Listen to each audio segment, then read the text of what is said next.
하나님 말씀은 사무엘상 16장 6절에서 13절까지의 말씀입니다. 사무엘상 16장 6절에서 13절입니다.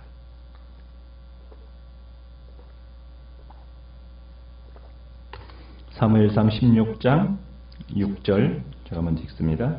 그들이 오매 사무엘이 엘리압을 보고 마음에 이르기를 여호와의 기름 부으실 자가 과연 주님 앞에 있도다 하였더니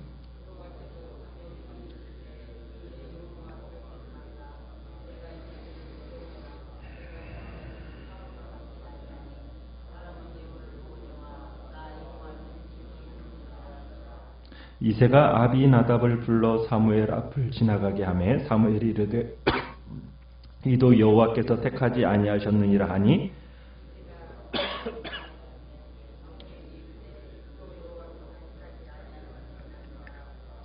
이새가 그의 아들 7을 다 사무엘 앞으로 지나가게 하나 사무엘이 이새에게 이르되 여호와께서 이들을 택하지 아니하셨느니라 하고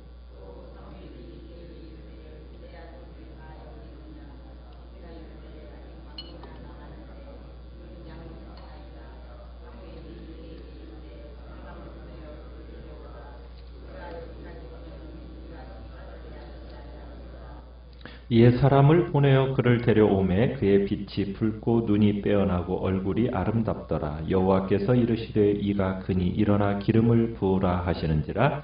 사무엘이 기름 뿔병을 가져다가 그의 형제 중에서 그에게 부었더니 이날 이후로 다윗이 여호와의 영에게 크게 감동되니라. 사무엘이 떠나서 라마로 가니라. 아멘. 오늘 말씀의 제목은 사람의 시각과 하나님의 시각이라는 제목으로 말씀을 나눕니다. 하나님께서 새로운 왕을 세우기 위해서 사무엘을 베들레헴으로 보내셨습니다. 사무엘은 베들레헴에서 이새와 이새의 아들들을 제사에 청하는데 드디어 이제 제사가 시작이 되어서 이새의 큰 아들 엘리압이 들어옵니다. 사무엘은 장자 엘리압을 보고서는 어떤 생각을 가졌습니까? 참 여호와의 기름 부으실 자가 과연 주님 앞에 있다. 이러면서 이게 참 그에게 기름을 부으려고 하는 그런 마음을 갖게 됩니다. 그런데 그 순간 하나님께서는 뭐라고 말씀하세요? 눈에 보이는 것을 보지 말라고 명령을 하십니다. 사무엘이 엘리압을 보고서는 여호와의 기름 부으실 자로 착각했던 이유는 무엇이었습니까? 사무엘은 엘리압의 압도적인 용모, 키를 보았기 때문입니다.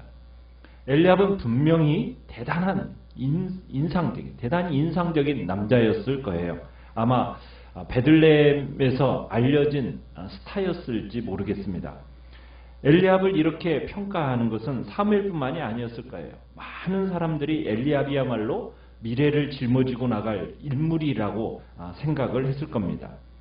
엘리압은 사울과 같은 그런 외모를 가지고 있었던 거죠. 사무엘은 이미 사회를 통해서 사람의 겉모습, 이 겉모습은 얼마나 판단력을 흐리게 할 수 있는 건지를 이미 경험했는데도 불구하고 엘리압의 딱 모습만 보고서는 야, 왕 같은 자다. 이렇게 흥분한 겁니다. 그러니까 사무엘의 관점과 하나님의 관점이 확연히 구별짓는 그 점은 어디를 보느냐 했던 거죠. 사무엘은 여전히 무엇을 봅니까? 용모와 키를 보았고 하나님은 사람과는 달리 외모를 보시지 않고 무엇을 보십니까?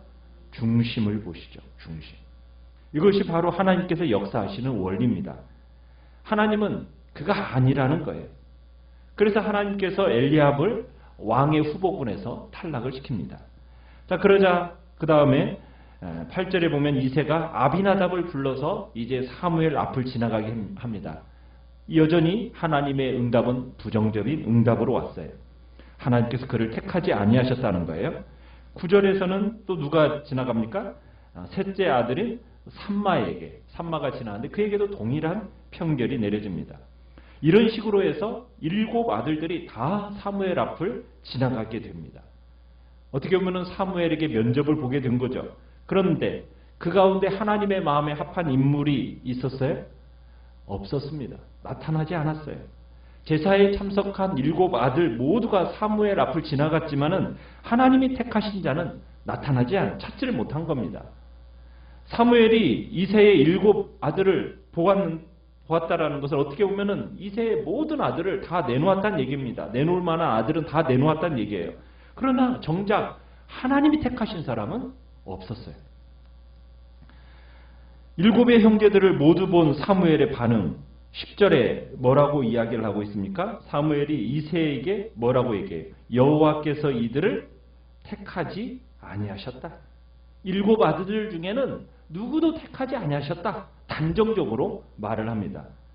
그러면서 사무엘이 이새에게 마지막으로 뭐라고 묻습니까? 11절에 보니까 네 아들들이 다 여기 있느냐? 물어요. 그러자 이새가 비교적 담담하게 뭐라고 답변을 합니까? 아직 막내가 남았는데 그는 양을 지키나이다. 자, 사무엘이 이새에게 그를 데려오라고 얘기합니다. 그러면서 뭐라고까지 얘기하면 그가 여기 오기까지는 우리가 식사 자리에 앉지 않겠다. 그가 마치 식사의 주인공이라도 되는 것처럼 말하고 있는 거죠. 결국 사무엘은 이새에게 그 자리에 올 필요가 없다고 생각돼서 아예 제사에 참여시키지도 않았던 그 8째 아들 막내인 다윗을 불러오게 했습니다.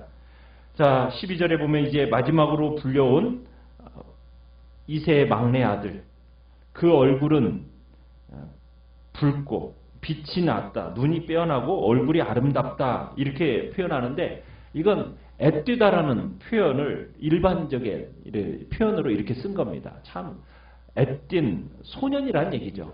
그러니까 용모의 문제를 볼 때 어떻게 보면 다윗은 처음부터 자격이 없었던 겁니다. 그런데 여호와 하나님께서는 즉각적으로 사무엘에게 감응하시면서 이 소년이 장차 왕이 될 아이니 일어나 이 아이에게 기름을 부으라고 명령하십니다. 마침내 이제 사무엘이 뿔에 채운 기름을 쓸 수 있게 된 거죠. 본문은 사무엘이 이 기름 뿔병을 가져다 그의 형제 중에서 그에게 부었더니 이날 이후로 다윗에게 어떤 일이 일어나게 됩니까? 여호와의 영이 크게 그에게 감동되는 일이 일어나게 됩니다.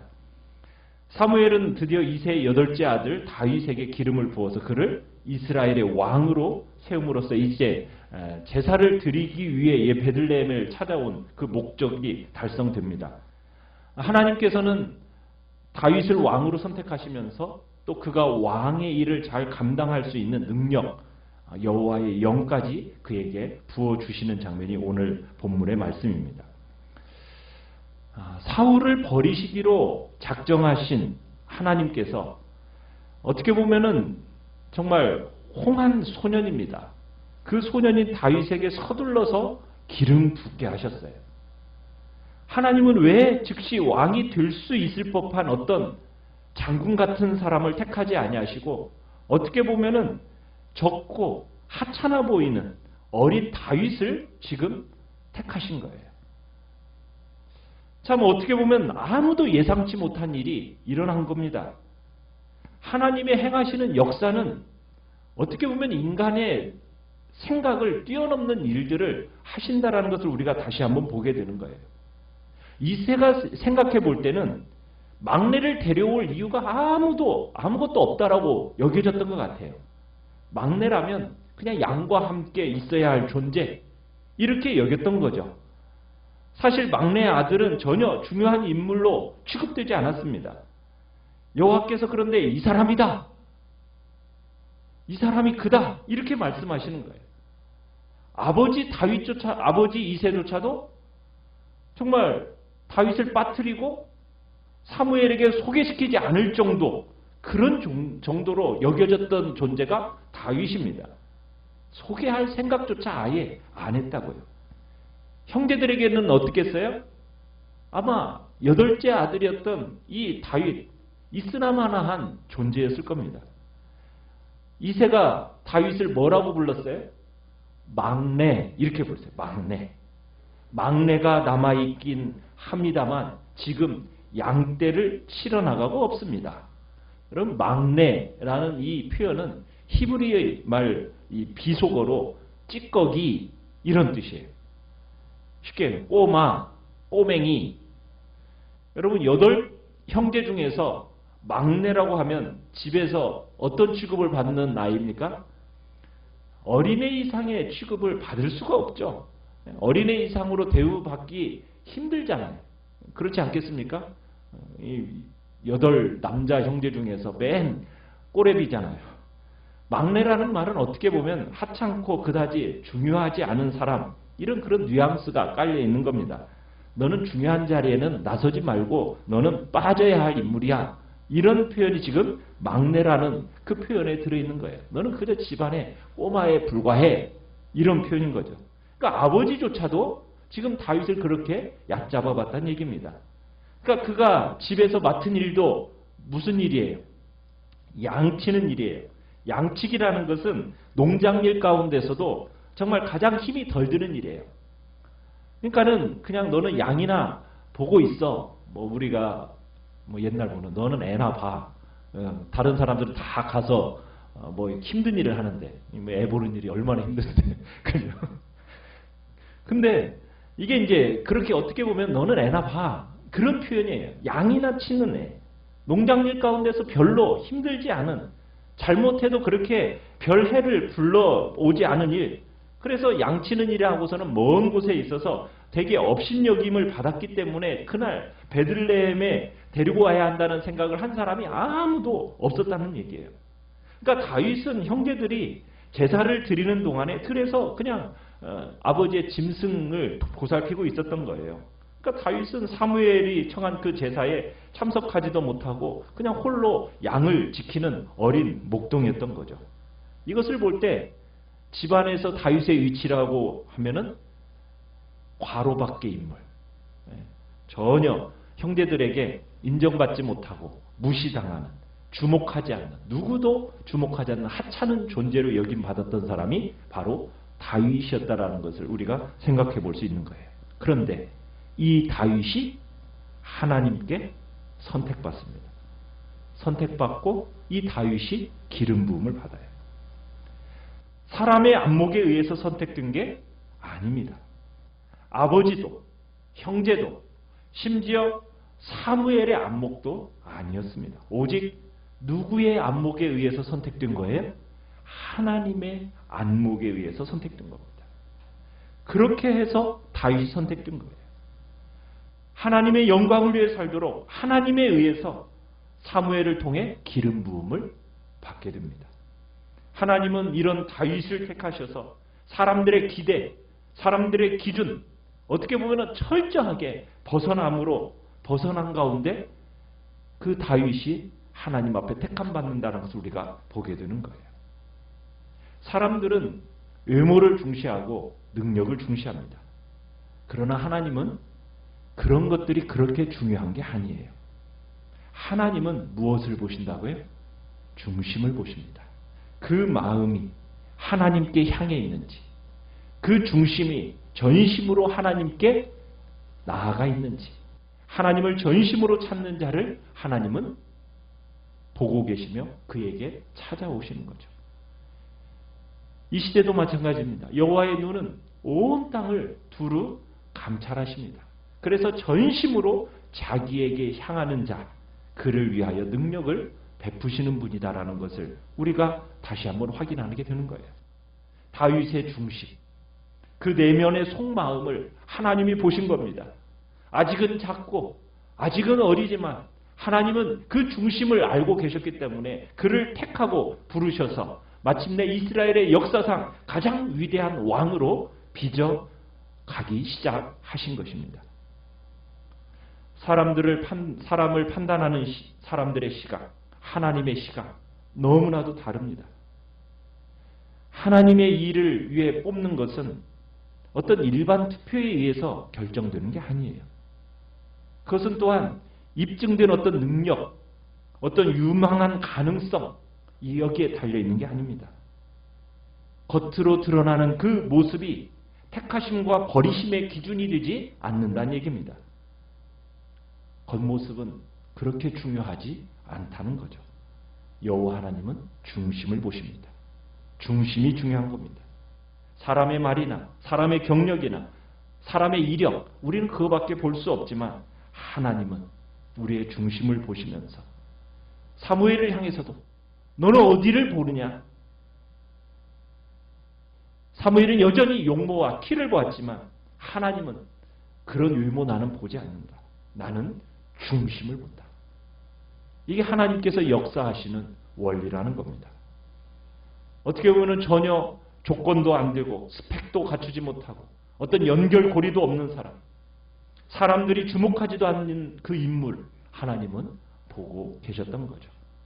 우리 인간의 기준을 하나님은 폐하시고 하나님은 어떻게 보면 기이하고 신선한 그런 주목하지 않는 그 인물을 보시면서 역사하고 그 신선하게 역사하는 것을 우리가 보게 되는 겁니다.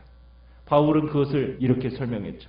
하나님께서 세상의 천한 것들과 멸시받는 것들과 자랑하지 못 어떻게 그런 것들을 택하사 없는 것들을 택하사 있는 것들을 폐하려 하시나니 이는 아무 육체도 하나님 앞에서 뭐하지 못하도록요? 자랑하지 못하게 하려 하십니다. 우리 인간은 하나님 앞에 자랑할 수 있는 존재가 아니고 자랑할 수 없도록 하나님은 어떤 존재를 택하여 부르십니까? 가장 연약하고 어떻게 보면 인간의 보기에 하잘것없어 보이는 그런 존재. 그러나 그 중심이 오직 하나님께로 향하여 있는 그 자를 택하여 부르셔서 주께서는 주의 능력을 드러내신다는 얘기입니다. 오늘 우리 사무엘이 사람의 외모를 보면서 택하여 부르는 것, 그러려고 했던 것, 어떻게 보면 인간의 모습이 인간은 그럴 수밖에 없어요. 우리는 인간으로서 뭐밖에 볼 수가 없어요. 겉모습밖에는 볼 수가 없죠. 그러다 보니까 우리에게 부족한 게 무엇입니까? 우리에게 지혜가 부족해요. 분별력이 필요하다라는 것을 우리는 다시 한번 주님 앞에서 느끼게 되는 것입니다. 오직 하나님의 나라는 오직 하나님의 지혜로 다스려지는 거죠. 오늘 우리는 겉으로 드러나는 모습을 가지고 판단하는 그런 자리, 그 그르칠 수 있다는 것을 기억하면서 우리가 주님 앞에서 정말 우리의 무지함과 연약함을 인정하고 분별력을 주시도록 우리 하나님 앞에 기도하며 또한 나아가시길 바랍니다. 오늘 주님 앞에서 우리의 중심을 보시는 하나님 앞에 내 마음이 주님 앞에 어떠한지를 다시 한번 확인하시고 주님 앞에 전심으로 드리며 나아가는 복된 자리에 서게 해달라고 또한 기도하며 나아가시길 바랍니다. 말씀을 생각합니다. 말씀을 생각